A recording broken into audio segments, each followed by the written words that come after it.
Well, let's settle in and open our ears to hear, because this is a teaching about listening. This is Gene Key 13 and February 2nd to around February 8th. And this is a potent gene key. And I want to say it is part of the archetype of the evolutionary feminine leader. When I think about the superpower of the evolutionary feminine leader, I think about this gene key. This gene key carries with it such a superpower that it can transform the world. And I don't say that in a hyperbolic way. I mean, it really can transform the world. We've been doing some of this work inside of my Rise leadership cohort, and it is phenomenal. But just like every yin gift, it's highly understated. You will miss it if you're not paying attention.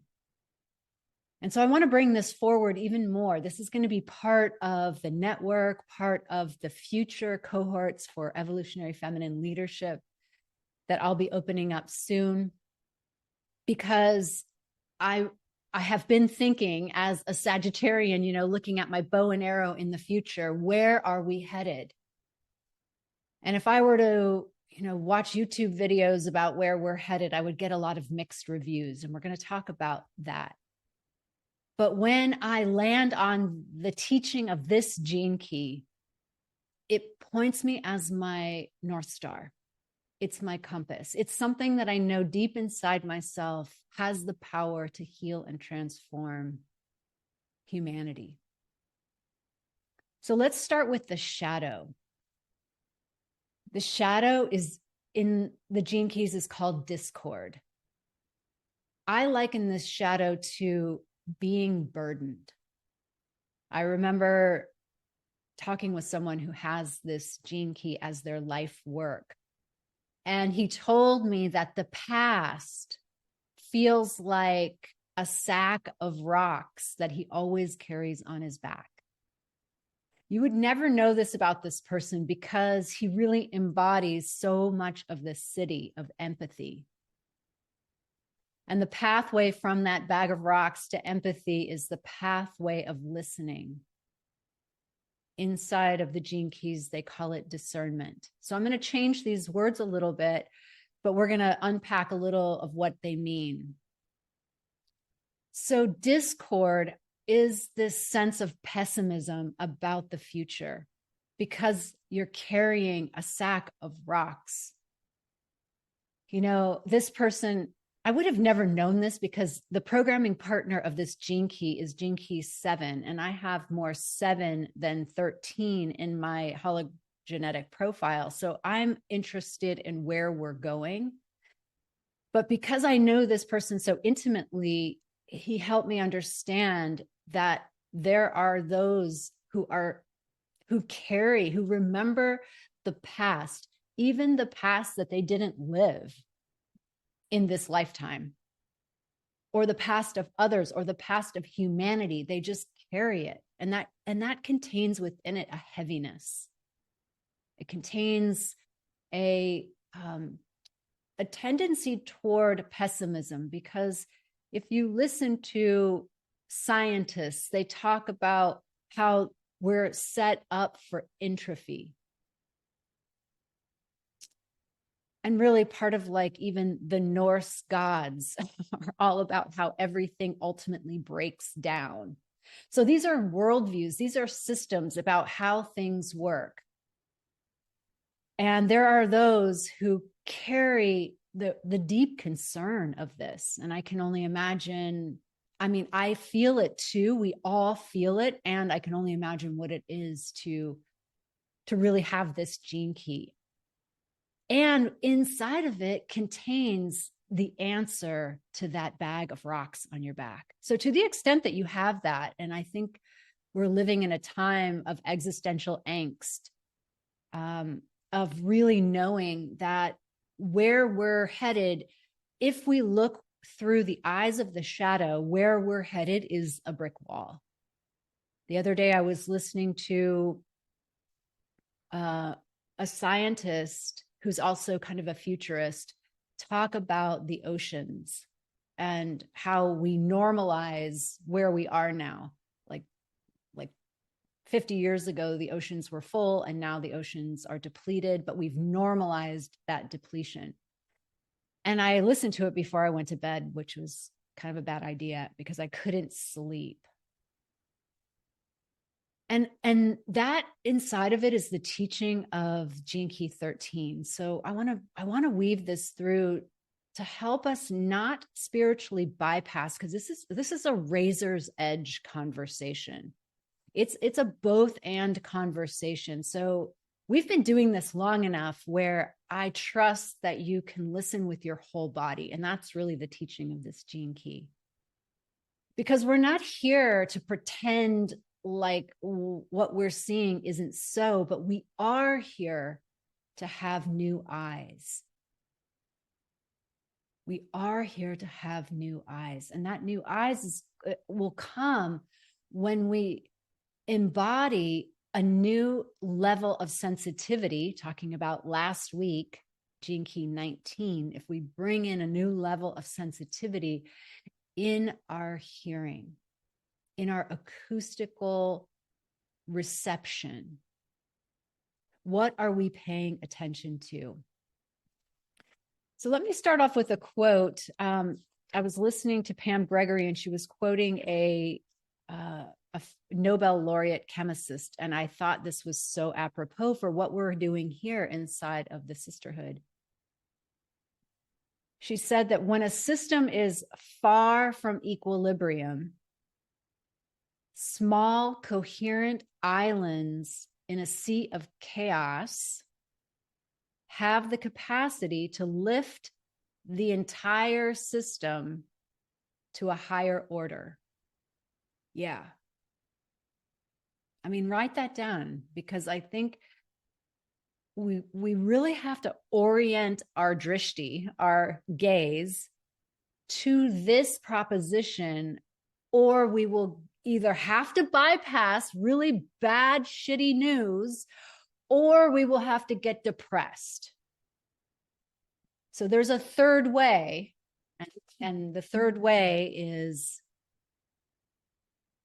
to believe that something else is afoot, that something else is happening here.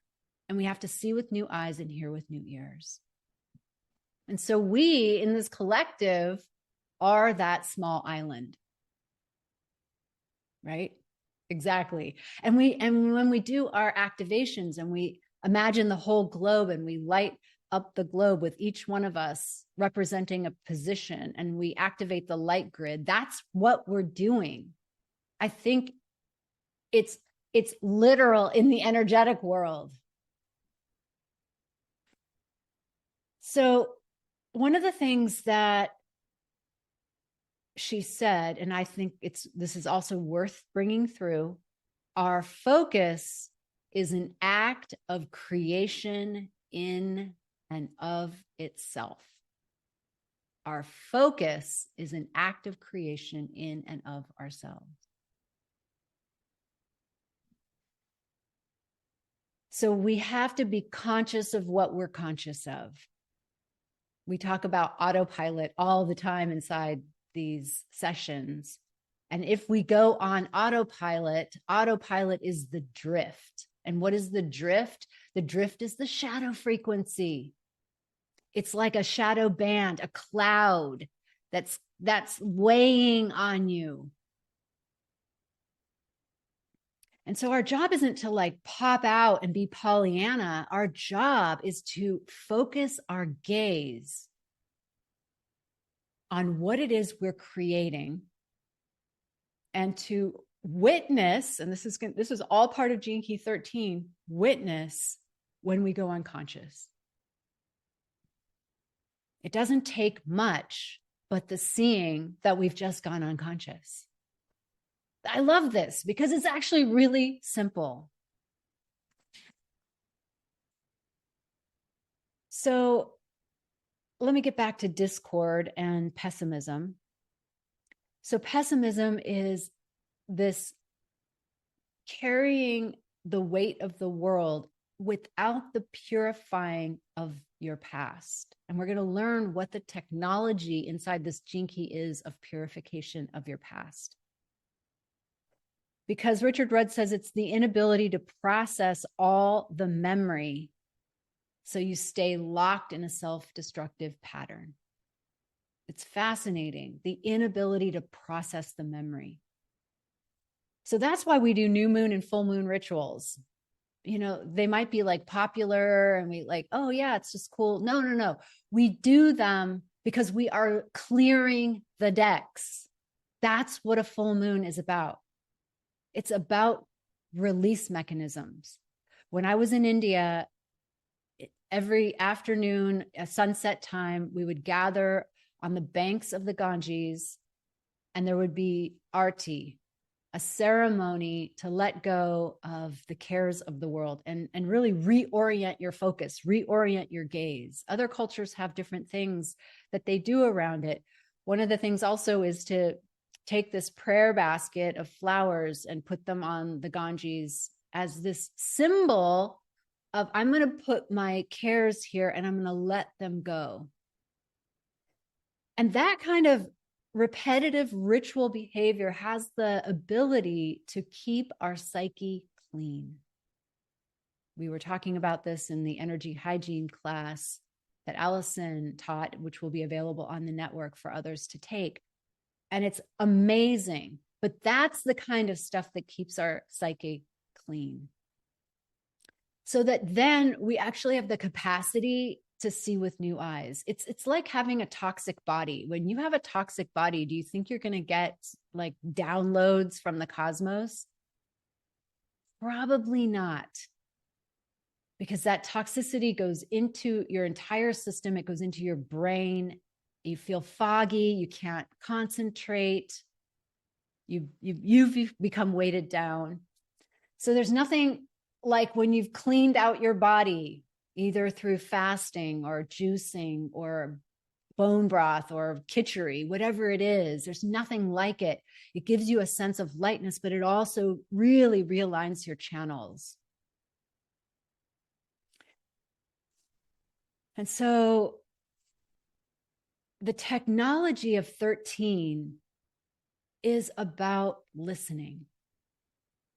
And you know, we hear that all the time. Listen, do you hear me? It's in our vocabulary. And yet, how many of us really listen? First of all, to ourselves, and secondly, to another. When I teach the business mastery, I say that your role as a coach, as a healer, as a leader is so much easier than you think it is when you actually listen, because your client is telling you every single thing that you need to know in order to support them. And so this yin power of listening has the ability to cause transformation. So let's break it down a little bit. First of all, the listening that we're talking about is not the listening like I hear you, like an actual physiological phenomenon. It is actually something that happens with your entire body. You're listening emotionally. One of my marketing guys calls it emotional music. I love that. And so it goes back to last week in Gene Key 19 and that sensitivity. When you've developed that sensitivity, you can listen with your full body. The Gene Keys calls it listening with your solar plexus. And I love these ways of seeing the solar plexus mutation because that's the newest form of awareness. And the Gene Key says this is the new human. The new human will be the one who has gone through this solar plexus mutation and really lives a whole different way than prior humans. And we're discovering what that even means. I think Richard Rudd has said there are even new emotions that will come online. Old emotions we probably don't even need. just like say we have this alphabet and we become super complete with the letter A, like we don't need it anymore. We're just not using A. It's somewhat like that. So we're listening emotionally. We're tuning in with our entire body. And that the reason why it's called discernment in the Gene Keys is because at that point, you're really aware of your own stuff. You're aware of your own projections. We're projecting all the time. We have ideas in our head. And this is part of what I love to do in my cohorts is to really expose the ideas that we have and check them out with the other person. I had this idea that you're mad. Is it true?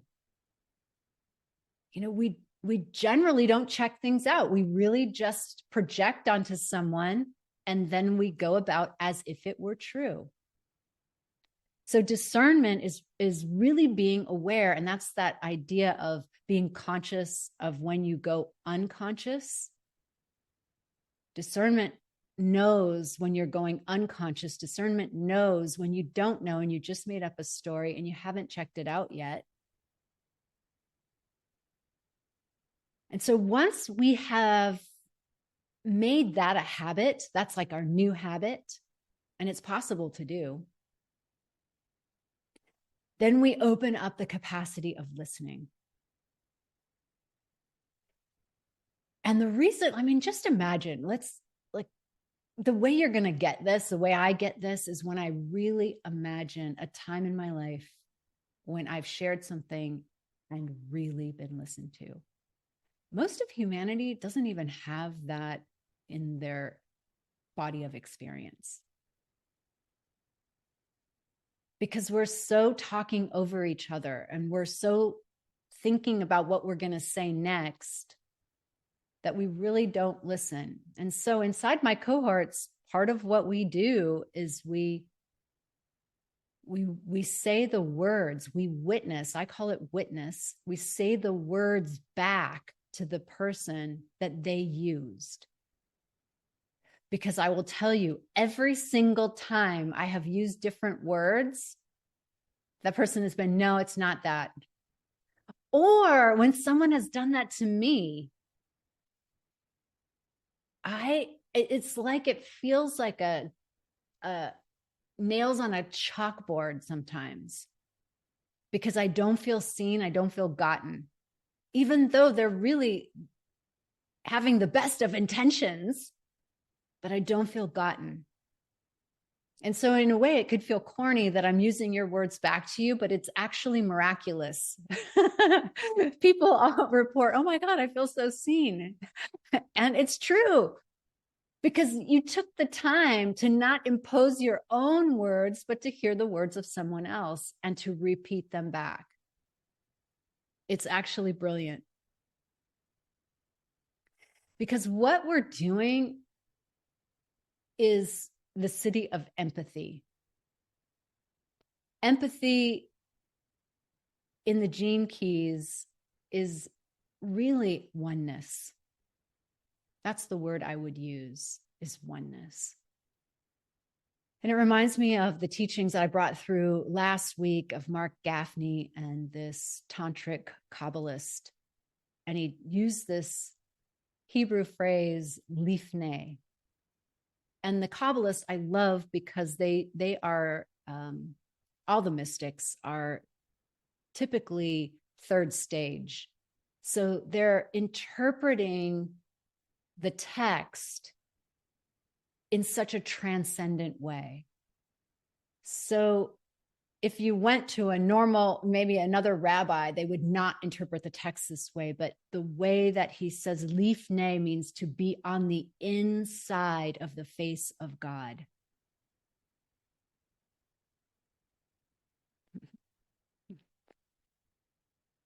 And so oneness, ultimately, this gene key holds the codes that no one's outside.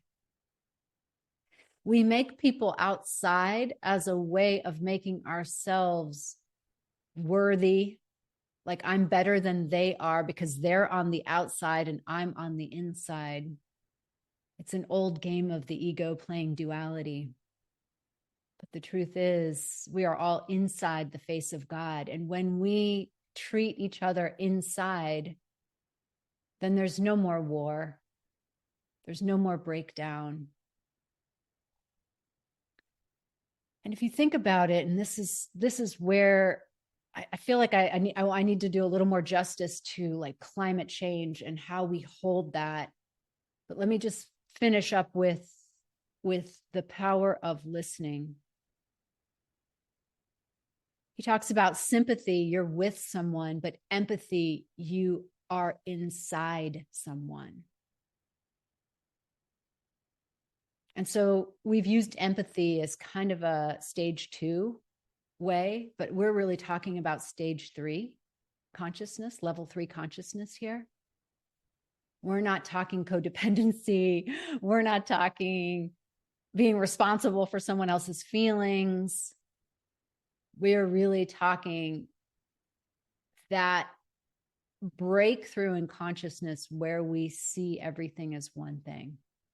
And I've only gotten there with plant medicine, and probably one other time just spontaneously. And because Uranus is the modern ruler of Aquarius, we're going to have lots of those bursts of insights that may not sustain themselves, but will give you these insights on, holy shit, we are one. Oh my God, I just saw it. But then the utterance of it puts it into duality, and it's not worth talking about at that point. That was just a gift for you to see through. But let's hold our drishti to that point. Let's hold ourselves that that's really the truth of it, even if that's not our experience in this moment, because that's where we're going. What we focus on is what we're going to manifest. And so when you imagine being listened to, going back to that time in your life when you were really heard, when you were really listened to, I think about war crime tribunals in Rwanda. Part of what they did for truth and reconciliation was get everybody in a circle and listen to the stories of the people who lost family members or were harmed or traumatized. And they gave sacred witness to these stories. You didn't have to fix any of the stories because honestly, you could not fix the stories. Right? So here's that thing, that mechanism that wants us to fix it is that mechanism when we're unconscious of how uncomfortable it is. But when we become intimate with that discomfort, we can allow that discomfort to be there and soften into the witness. When there is just nothing to say, nothing. No spiritual platitude, nothing. Just simply breathing and being with. No other agenda. You don't have to get over it. You don't have to be anyone. You can simply be here telling your story right here, right now. I'm listening. Imagine what that feels like. Imagine the transformational effect of that. It's so giving. It's so trusting. It's got no agenda in it. Can you imagine what that would do?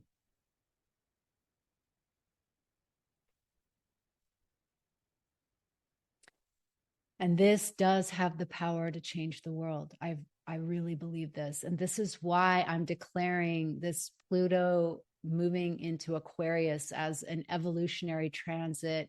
And not just that, but really the marking the time of the emergence of the evolutionary feminine leader. And she's not going to look like the leaders of the past because we already know that we don't need that. What we need is this capacity. And so I believe that that's why everybody's getting their nervous systems shored up. They're like doing nervous system work. They're doing trauma work. It's like, What is all that? That's listening to yourself. That's meeting yourself so that ultimately we can move to another level and help heal the collective. And so let me just back up to just to kind of hit home. Well, let me say something first. He says, empathy annihilates past karma and baggage because it's purifying. So being in that witness is a purification. Having the chance to speak, to be heard, to be witnessed is a purification.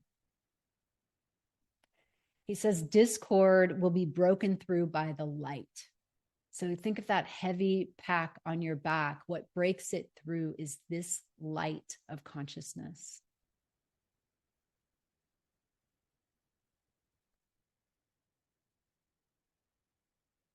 So to even sit in the presence of someone who can hold this capacity is to be healed. So as we hear about the devastation that's happening to the planet on multiple levels, as I think that we'll probably get present to more and more, I notice in myself, that's probably the best way of saying it. Like I notice in myself this desire to stop it. And so I do what everybody else does. It's like, I've got to tell everybody about this, because if we all just knew about this, we would stop.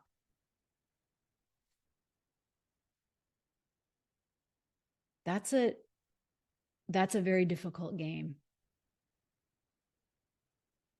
And we can see people who are doing that, who have done that. Maybe we've done that. That is not Lifnei. That is not everyone is inside. There are those outside, and then there's me over here, and I'm trying to save things, and everybody else out there is not. And on one level, that looks accurate, but that's not the level we have to look at. If we're looking at that level, we're just going to play the game of duality. And when we play the game of duality, sometimes we win, sometimes we lose. It's like a rope, when you play tug of war and there's that line, it just keeps going like that. That's always what we do when we play in duality. So at the same time that that's happening, there's something else happening. And when I was on YouTube yesterday, all in the feed was all kinds of content about channeling from other places, other beings, star seeds, angels, everything. And I was looking at how many people had watched that video, and it was like 55,000, 497,000. And I'm thinking, this is so Aquarian. This is how it's happening. You're never going to see this on the news, ever. That's why Aquarius is decentralized, where you're going to see you're going to see hundreds of thousands of channels, millions of channels bringing through the light in their own way, with their own narrative.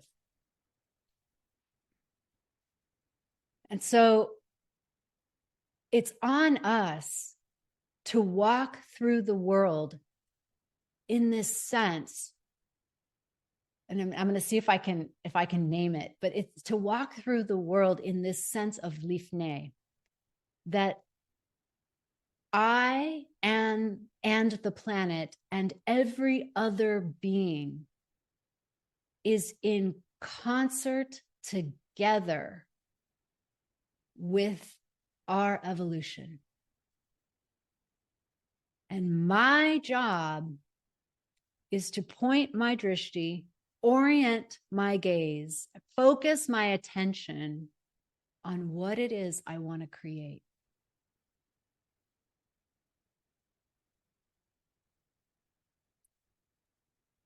And that will not be enough for some people. Because just like every other yin gift, they will overlook it as not effective. But I think we are playing a very different game. And Gene Key 13 says, if you listen, if you have ears to hear, you will put yourself in alignment with Earth,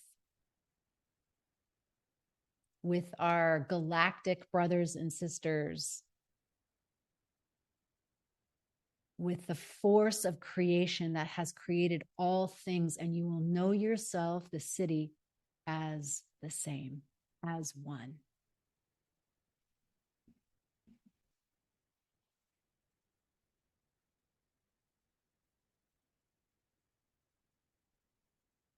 And all of that ancestral wounding, that baggage that we've carried, when we purify it, it just returns to the void.